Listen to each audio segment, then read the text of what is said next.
a man convicted in connection with the 1999 murders of an 8-year-old boy and his mother is walking free tonight.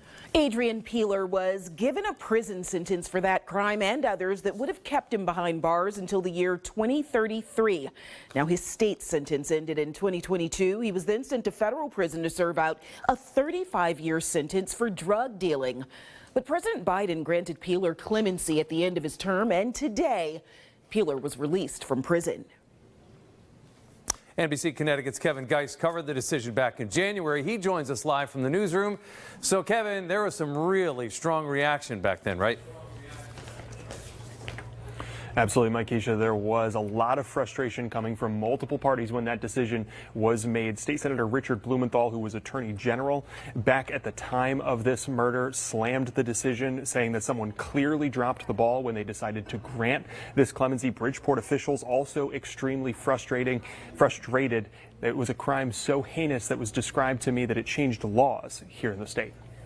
And I, for one, would feel like going to the bowels of hell to get the person who committed this deed. A 1999 arrest in a shocking crime that rocked the city of Bridgeport and the state of Connecticut. Adrian Peeler arrested in connection with the murder of Karen Clark and 8-year-old Leroy B.J. Brown. We ask that you would take the hatred out of their hearts, Lord. Clark and Brown were gunned down in their home. B.J. was set to testify in a murder case against Adrian Peeler's brother, Russell Peeler, their mother and grandmother at the time, calling for justice. Whoever did this to my grandchild and my daughter, there won't be no lawyers to testify, no one to vindicate them. They will have to vindicate themselves. Adrian Peeler was eventually arrested and convicted of conspiracy to commit murder and was convicted on federal drug charges as well. He served 25 years for the state charge of conspiracy. The sentence concluded in 2022. He was serving a federal drug charge sentence for cocaine trafficking that was expected to run until 2033, but he was granted clemency by then President Joe Biden in January. He is set to be released today from federal custody in West Virginia. We've reached out to his attorney but have not heard back. He told the Associated Press back in January,